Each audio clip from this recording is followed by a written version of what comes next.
Man, I'm right up by the road. I'm gonna get arrested doing this. Here goes. Let's go!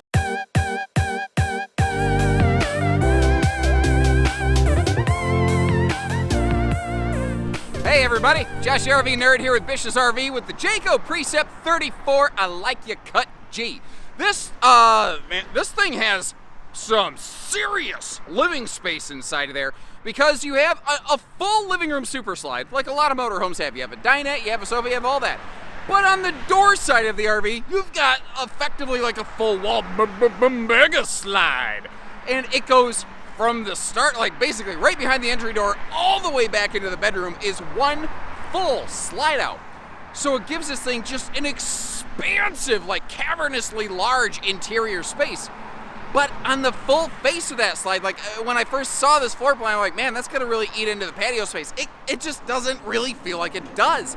Because the slide is up high enough and the full mega slide has a patio awning on the front of it, you don't feel like you gave up a lot of your patio space. It really kind of works. You know, it's still got the full outside entertainment. It's still got some really decent outside basement storage on this one.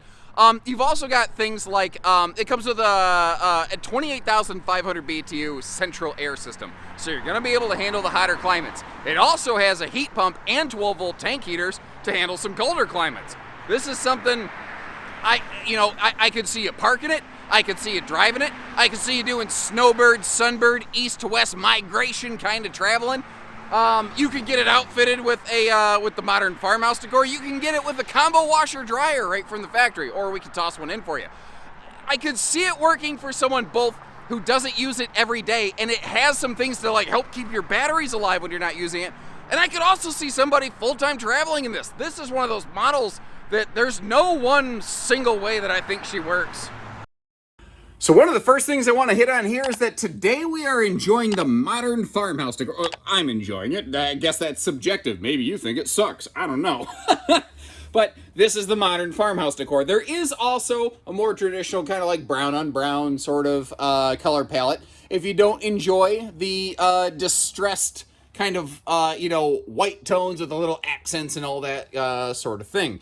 I like it. Not to mention the fact that you've got the opposing big slides.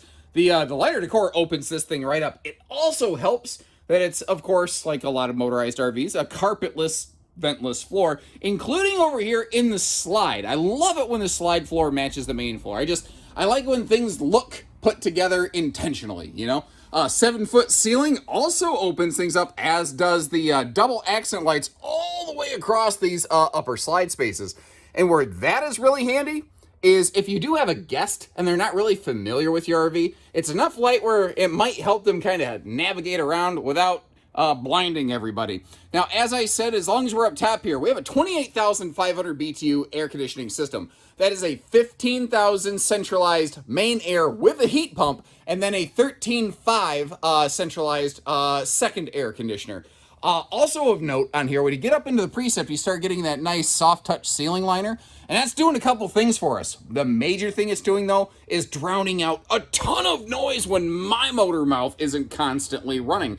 And where that's nice is not just to destinations, because you're in a motorhome going down the road. That constant wind noise, the droning of the road, it just dulls that down, and it makes it a more enjoyable experience just getting there. Now, normally over here, they'd be just a kind of conventional sofa. What we are looking at is the Power Theater recliner option, and that is in a very key position because it will either put you directly across from the sofa over here if you want to enjoy some social kind of seating setups, if we're going to go with the alliteration. But if you want to watch TV, it's basically the best seat in the house. But frankly, the view isn't too awful bad from over here in the dinette either. And that's what I like about this one. If you're going to kind of be alone, you just want to be left alone, well, you know, this is a great coach where you can pull all the day and night privacy shades. You can blot out the sun like the arrows of the Persian army. And you can just enjoy, you know, watching a movie in peace without my voice constantly yammering, right? Although bonus points for, you know, watching, send me a picture of, you know, in your RV watching my videos. People do that and it's just like, holy cow, guys, you're camping. You don't have to learn anymore about it. Go camping. But if you do want a social engagement, again, we have seating here to throw a party. And with the opposing slides, you have all kinds of space to do that.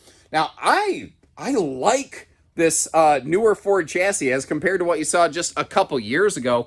And for, you know, a couple of going down the road things, you've got yourself your little cope. No, well, yeah, I guess if I'm going to pull that out, I should, I don't know, get the chair out of the way. I'm an idiot. And yeah, look at that. You get the chair out of the way. It's funny how that little pull-out table works a lot better. So you can have your co-pilot over here enjoying the Baconator while you're trucking down I-75, as it were. Again, and there's household USB outlets all over the place. I like this. I love that little accent glow beam inset to the dash now. It just feels far more polished and refined and far less industrial. And like, you know, it actually feels done. It doesn't feel like it's still under production, you know, when you get into this thing here. The hydraulic equalizer leveling system controls right over here. Your tank heater controls are over in this vicinity as well as that forward power blackout shade. And that's one of the things I want to talk about. I want to look at the front glass on this thing because when you're in a motorhome, you know, this is your view of everything, but it's also your view of the road, view of your destination. And this gigantic one-piece windshield that they have here gives you just amazing views while you're going down the road. But depending on what you're looking at when you're parked, that could also just like, I mean, quite literally be your window to adventure. Now up top here, we have a 750-pound rated forward overhead power bunk. This is an optional piece of equipment we're looking at here today. Once again, remember, the RV we're looking at might not match the exact RV we have at one of our locations. Couple details though. Obviously, I stress that 750-pound rating because not everybody has that. And you see the little safety netting on the front. There's another one in the back here. I actually have it under the telescopic lockout ladder that you have here. That actually has a neat little storage place back in the master bedroom closet. I'll try to remember to showcase that for you. And pardon the shipping dust here. We'll get that cleaned off of the seat before you take it home. But remember, we had a second sofa over here. That is a additional guest hide bed. And that means that this thing can sleep a lot of people. But that also presents another challenge that Jayco rose to the occasion for. And by the way, if you're newer to our channel, if this is your first time joining us, or if you just haven't done so before, if you appreciate how, like, I set all this up, I climb up in there, I buckle all that stuff, because a lot of this stuff comes from the factory not ready to showcase like this. If you appreciate all that effort, make sure you hit that subscribe button. Let's get back to the topic at hand, safety. So if you can, sleep in this floor plan with the hide bed, about 7 people, you know, and that's assuming like you're really packing them in here. You got to be able to seatbelt all those people. Start counting these up with me. 2 seatbelts in the hide-a-bed, 2 up in the cab, 2 in the theater seat, and then 4 over here in the easy up down dream dinette. That is 10 seatbelt positions for 7 butts at most. And most of the time you ain't gonna have that many people. They are not required to put seatbelt, safety harnesses in every single seating position that they have in this, but they do. And when they do that, they make sure that they actually pull test those for 1,000 PSI for like a solid minute, which is more than what the government requires them to do. Very safety focused. It's also why they have things like the extra brake light in the back in case you're towing a trailer so people can see behind you there. Another thing too, they've recently added very safety oriented, and I'm glad to see this because I always felt weird like it was lacking. They are finally including car seat hooks back here so you can safely secure a young child back there. Also, this is one of those hand feel things. When you get in these motorhomes, grab the back of a dinette and just reef on it. These don't go anywhere. They're far more solid and secure there. Now, I also want to address something. You look at this, you're like, is the fireplace going to melt the side of that? Well, no, it doesn't produce that kind of heat. It also has a thermal sensor on it. So that if it is starting to produce heat that could be considered dangerous, it'll just shut itself down. It'll just stop producing heat. Although the nice little visual effect will keep going. It's going to lock down and shut down your entire RV or anything like that. So, I don't know, man. I like the fact that they have all those seatbelt positions and things like that. But, again, handy little things like just tons of household outlets, tons of USB plugs all over the place. Like you see them right over there, kind of over your shoulder, behind that sofa. Then we get over here, and I mean, just from the entire slide, frankly, like starting up here, this entire slide is just pure storage. So starting over here above the sink, by the way, to give you your frame of reference, of course, all pocket screwed lumber core cabinetry, convection microwave down there. But I like how it's a convection microwave and a traditional oven. They do and instead of ors to really kind of maximize your choice and opportunities. Good wastebasket space. Like, this is excellent kitchen execution in my personal opinion anyway. You may have noticed solid surface counters. That's a big stainless farm sink over there. What you haven't really seen so far is a traditional pantry. That is kind of just like one step behind you over here, above that little electric space heat and Tootsie Toaster. But before I go all whole hog on the storage galorage, I've got a bad habit in motorhomes of forgetting to showcase the bathroom. Oh, by the way, what we're looking at here is the optional 12 cubic foot, or sometimes they call it a 13 cubic foot. It's like the same fridge. Gas electric two-way fridge. The standard in this is, I believe, 18 cubic foot residential. So keep in mind, what we're looking at here is actually a little bit less common outlier. This RV that we're looking at was originally intended for a client out west, and I'm recording this in the Midwest today, so maybe it looks a little bit out of place for you, but in certain regions, those two-way fridges are still very popular. Anyway, without further ado, over here at the Stink Pickle Depository, one of the things that's nice about this, they maintain the same stainless sink and solid surface countertops here that you saw in the kitchen. But I was very impressed with the space around that porcelain toilet, left and right hand side. And one of the other things I thought was nice is the old butt napkin roller is in a good spot on this one. So I've seen some RVs where, like, man, you've got to you got to get up and you got to do a duck walk over to get to that thing, which just doesn't work too awful well for me. Now, of course, with that 7-foot ceiling and no step up, the headroom in here is just terrific. I mean, I don't think I have to belabor that point too much. One of the things that's nice here, though, is this does have height adjustable shower hardware. So in a household like mine, where I'm taller and she's more gravity friendly, it's kind of nice. Now, there's a sliding privacy door right here. There can't be a traditional door because, remember, this entire left wall slides. Now, over here we have ourselves that king bed. If I'm not mistaken, that is a short length. If I am wrong about that, I'll try to put a little note on the screen. But what's cool here is it is comfortably sized for a king. There's good space to actually still get around the bed because they didn't try to option a king and shove it into this thing because they purposely built and intended it this way. They left us plenty of room for it. And what do you think about that little lighter headboard accent right there? Like, I kind of like it, but part of me thinks it feels a little bit out of place. But also, I'm no interior decorator, so I don't expect you to, take the, here's the decor from Josh the RVer. No, that ain't my thing, man. I could barely dress myself in the morning. I'm glad I have a work uniform because if I tried to do this and dress myself every day, oh, it'd be sad. It'd be real sad. And I love the symmetry of this. I like how that looks. And there is that's the ladder, by the way, that we saw getting up and down that big power bunk. There are some household outlets kind of tucked up in there, by the way. Easy thing to miss, and I think depending on what you're doing in this area, that could be a great little, place to power up like a stand fan or something like this. Plus, below that, you've got the triple up dresser storage that not even Sir Mix-a-Lot with his double up method could possibly have comprehended. But we're not done, because I actually, across from the bathroom, walked past a big chunk of storage space.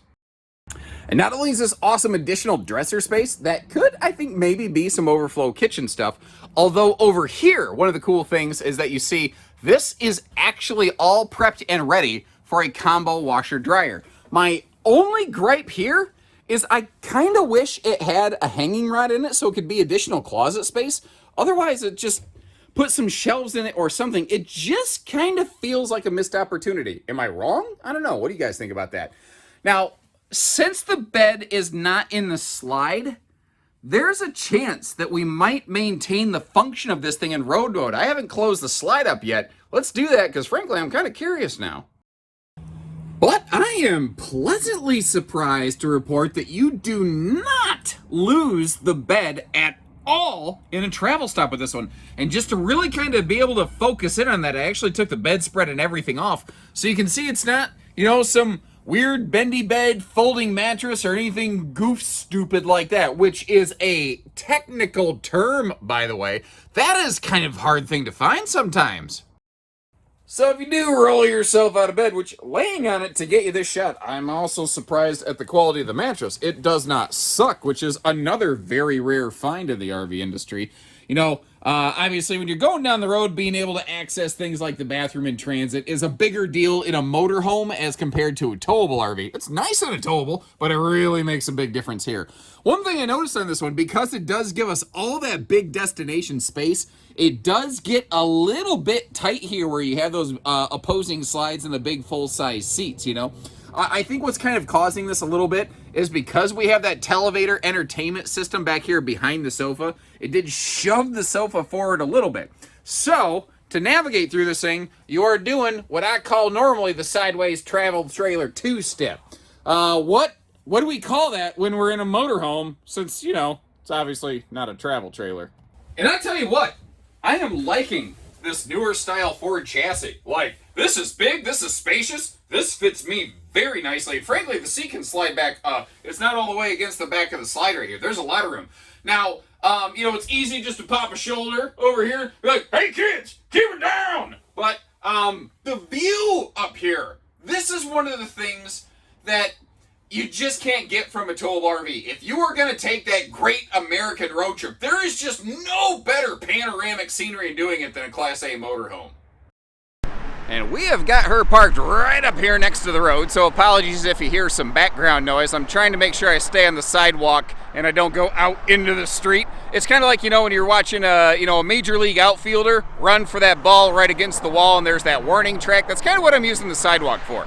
So let's start right up front here. This is this whole front windshield is just one piece. It's a 120-inch diagonal, basically. And like we saw inside, it just gives you that massive panoramic view of the road. Now, the headlights, if I get right up close here, you're looking at this going, what is this weird print? Why did they do that? And that is a protective shipping film. Basically, it's got like a shiny reflective chrome look below that. But we just leave that stuff on there until you're ready to take it home so that it looks brand new for you. You know, in case somebody flings a stone during a test drive or something like that. Again, we're on that Ford chassis. And you have the, this is one of the larger chassis where you have the 22.5-inch Michelin tires. That is some serious sneaker rubber under you, giving you some peace of mind going down the road. Now, remember how I said, you've got a big full wall mega slide out here on the door side of this thing. And I mean, I get it. At a glance, it looks like it really eats into your patio space, but here's the thing. On the face of that full wall mega slide, you've got a full wall mega awning here, and you can see the awning accent lights actually in the awning tube itself, so that if you need to, you can nudge those lights kind of up or down a little bit so they're pointing in toward your site and not out toward the neighbors. Now, you may have also noticed over here by this entry door, which once again has a nice big full viewing window in it, which is great. There is a small little kind of rain shelter kind of cover right there. You know, on a light drizzled day, sometimes you still want to leave that screen door open, and that might be just enough to get you out of there. Now, of course, on that door you see that big blue graphic right there, that 2+3. That is one of those things that Jayco really hangs their hat on. They have a more like comprehensive warranty than just about anybody else out there. Now, one of the other benefits of this little bit bigger chassis as compared to, you know, like a smaller, lighter Class A is when you're on a taller frame rail, that means you have more space for the basement. Now, since this is a gasser, it does have a drivetrain that runs all the way through, so unlike a diesel, like a rear pusher, you do have the, you know, the black eyed peas, my humps over here in the middle. But because this is that bigger, taller chassis, you see how you do have some like reduced height pass-throughs with kind of like side saddle storage compartments. Now, over here, these are all motion lights. You notice how it picked me up there. So it's kind of like a refrigerator. It'll kick on when you need it. It'll turn off when you don't. Then over here, we've got ourselves the house batteries on this. It comes with a pair of 6-volt AGM batteries. And if you don't know what that means, 2 6-volts will give you more power reserve as compared to a pair of 12s. And since they're AGM batteries, those are far less maintenance type batteries. They don't need the babying and the TLC that a common lead acid battery does. So if the RV's in storage for a while, it will not tend to need the the attention, as it were. These are running with a beautiful high gloss glass. Even on this dreary overcast day, you can still see that reflection out there. Something else I want to talk about too. On the back of this thing, yeah, it's a motor. It's got all your, towing hitch and 7-way plug and safety chain hooks and all that stuff. But something I don't know that a lot of people necessarily realize, and this is a major safety issue, is your towing rating on your motorhome is not necessarily the same as your braking capacity. And again, that's one of those things I don't hear a lot of people talking about. Yeah, and I haven't done a good job talking about it. That's why I want to make this stuff known.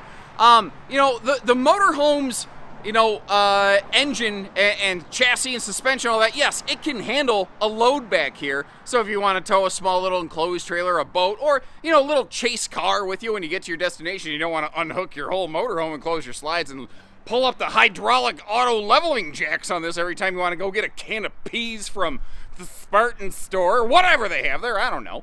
But, what people don't think about is, on the way to the destination, you gotta get there safely. Well, when you're going up and down, especially down steep grades, like you want to go through Appalachia, those steep grades sometimes, man, you pick up a lot of speed, you're riding the brakes the whole time. The last thing you want is for something to be pushing you down that hill toward that emergency run off the road and smash the front of your motorhome against the pile of pea stones ramp, right? Last thing anybody wants to see. So if you're going to have something back here of any significant weight, it is really recommended you outfit the RV with a brake controller, or if it's a vehicle, you get one of those little brake buddy things, so that when you push the brakes on the motorhome, the whatever you're towing behind it stops as well. Because the motorhome's brakes are basically designed to handle its own weight. So if you're gonna put something big back here, make sure it can stop itself too. Now the thing to remember is that's true not just here. That's just general motorhome advisory, especially on something like a Class A gasser as compared to a big giant tag axle diesel pusher or something like that. Now again, we've got great storage on both sides. The doors, though, they are not like strutted. They don't have any kind of specific holdback or anything. So what that means is that if it's a little bit windy like today, they don't want to stay where you left them. And in this case, you can see how they're all laid nicely against the side of the trailer. So we'll see how nicely this footage goes. Once again, back here, tankless on-demand water heater. I would love some feedback from actual owners in the comments section, please. If you have experience with a tankless water heater versus a traditional tanked water heater, please chime in and let us know which one you prefer and why. In theory, I like the tankless, but I don't have a lot of experience actually using them. So I'm asking as much for my benefit as effectively everybody else's. Going past these big 22.5-inch wheel Michelins over here to our water docking station. What is nice is we actually passed our sewer hookups there just behind the tire. So all of our freshwater hookup stuff, obviously very separated from the sewer stuff, which kind of surprises me how not necessarily every motorhome does that. I think the best way I can do this without making you motion sick going forward and back with the camera is just to kind of get you down here, take a look at everything the way that we are doing. And we've already kind of seen that compartment because, again, that is a pass-through front to back. That's a perfect place, I think, for like a, portable picnic table. Now, one of the really only challenges in terms of functionality with this motorhome is because it has big slides outside on both sides of the RV, you are pretty much constantly ducking under the slide, assuming they're open at your destination, to be able to reach any of the storage in here. So my recommendation to help compensate for that is pretty simple, and it costs you nothing. Basically, come up with a, campsite, checklist, basically, a campsite setup checklist. So when you get there, you know what stuff you need to pull out of it, out of the basement, so you're not fighting under those slides or anything like that. Kind of have like a little bit of an order of operations. That'll help you quite a bit there. Now, things like slide awnings on Jayco motorhomes are standard on almost their entire family. They are standard on every single Class A that Jayco makes, which is pretty nice. And I don't know if you spotted it from the ground. This does now have a factory roof solar package on it, which I think is pretty cool. Now up top here, we've got kind of like a diesel pusher style, fully laminated and fiberglass crowned roof. What that means is not a no maintenance roof, but it's greatly reduced maintenance because basically the skin itself up here doesn't require any sort of upkeep. Obviously, you've got some seals you want to take care of. I always want you to be aware of that. But the fact is, you know, you don't have to worry about, like, you know, let's say you're pulling through some place you're not familiar with and there's a low-hanging tree branch. I'm sure you can't imagine that. If it rakes its way down the roof, yeah, it doesn't sound awesome, but unless Mother Nature decides she wants to drop a tree branch on your head, it really ain't gonna do any serious damage to the actual physical structure of this. You just obviously want to make sure you're, you know, checking things out afterwards, make sure you don't gotta replace any, like, vent caps or anything. But a more recent update here, they've also started including some solar on these. You've got a GoPower 190 watt roof solar package, which is doing a fantastic job, I think, of really, you know, especially while she's in storage, tending to all the house batteries and whatnot. There is a trickle charge line to the chassis battery to help keep that thing up and alive, which is fantastic. That means that, you know, when you're ready to go, your slides, your awnings, the generator's gonna fire up because you've got the juice sitting there ready for you, where you want it, when you want it. Then you couple that with the two-way fridge like we looked at today, plus the fact that this has a generator, and you can do about anything you want, just about anywhere you want, provided, you know, the roads are conducive to getting a rig like this over there. And I just kind of realized, Winnebago jacket, Jayco motorhome, I'm sure they won't mind, right? Neither here nor there. Folks, if you'd like to see where we have one of these parked and what we're asking at any of our given stores, because remember the equipment that we're looking at, like this is one decor, there's a different decor, there's different refrigerators, there's all kinds of different stuff on these. Check that link in the video description. You can see where we have one of these, what we're asking. We don't do hidden dealer fees. We just try to put out good information and give you good service. So when you're ready, we're ready. And until then, take care, stay safe, have fun, and best wishes from Bishes, everyone.